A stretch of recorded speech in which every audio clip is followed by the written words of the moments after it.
Bonjour à tous et à tous, bonjour à tous les suiveurs et à tous les inconditionnels de Grégoire Omnisport. Donc, Gagne Ndiaye, Warul Tit, Warul Ragal, Mind Bégué, Dylan Bégué, Dylan Bégué. Donc, on va parler de Sadio Mané. Qui c'est Sadio Mané 5 buts refusés par la VAR.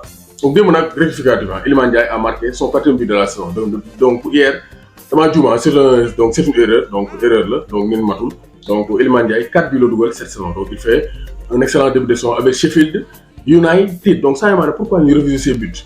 Mais c'est le Sadio Mané, à chaque fois, vous voulez, donc, au jeu.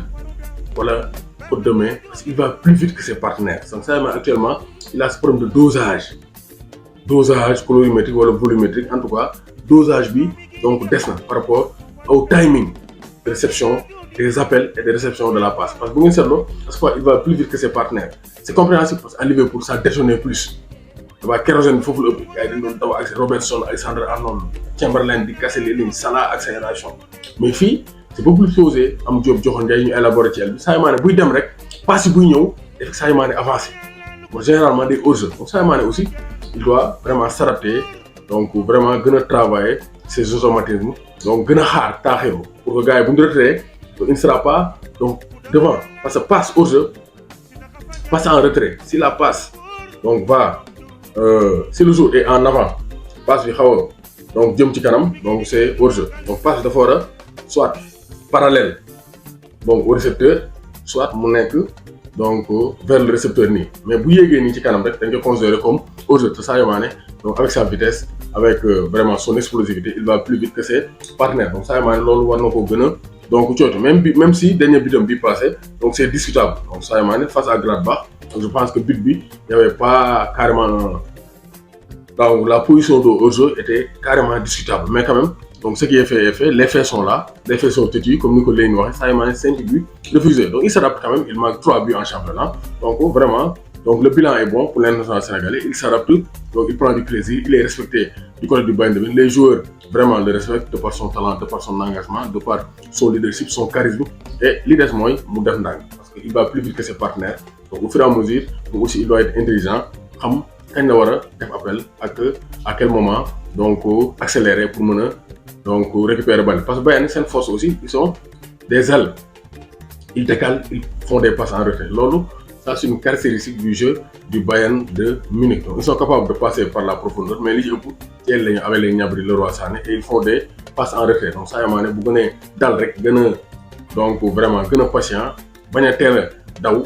Donc, il a double but du Baré. Parce que 5 buts, il beaucoup refusé le rôle. Actuellement, il serait à 8 buts avec le Bayern de Munich. Donc, ça, vous voyez, donc ça entache un peu donc, son bilan en termes de buts avec le Bayern de Munich. Donc là, dans les faut d'un peu Angleterre. Angleterre, actuellement, l'équipe de Chelsea, ils ont des problèmes. Donc, Chelsea a un problème. Déjà, il y a les problèmes extra-sportifs avec Bantubi, avec le problème avec la Russie, avec donc Roman Abramovich. Mais aussi, il y a un autre problème.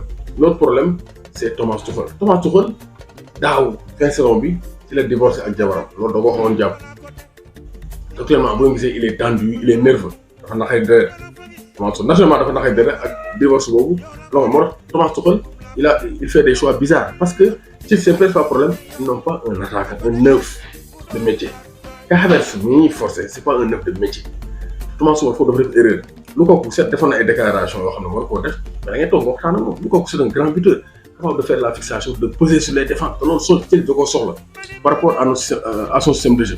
Lorsqu'on sort les bouts de Chelsea, ils n'arrivent pas à tenir la balle en attaque et ils donc subissent beaucoup. Moi, ils encaissent. Le problème c'est pas Edouard Mendy, mais le problème c'est comment tenir la balle longtemps en attaque pour pouvoir vraiment fatiguer l'adversaire et marquer des buts.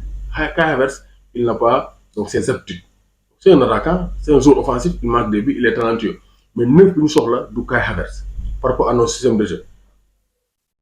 Moi, actuellement, Diaby Ndiaye Lukaku mi ngi delloo Inter ça porte préjudice Aubameyang ngi neen day ñëw mais dañ ko cambriolé dóor ko ci mâchoire parce que doon comme mooy góor doon défendre sa famille ñu dóor ko ci mâchoire keroog après match Barça bi mâchoire dafa damm dañ naan dañ koy opérer wala day bàyyi noonu mu guérir naturellement en tout cas Aubameyang il va rester 4 à 5 semaines sans jouer loolu mën naa capoter son transfert vers les Blues de Chelsea moo Chelsea actuellement ñu ci dossier donc Wilfried Zaha bu ñu ko jëndee qui s'appelle de Jean Ismaël Sarr.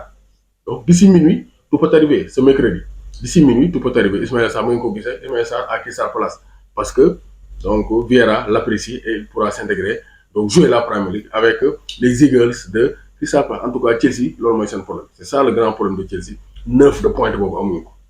Un 9 de métier te loolu mooy sonal. Sterling donc il est un peu individuel day téebal bi de trop. Kai Havertz aussi il est un peu lent.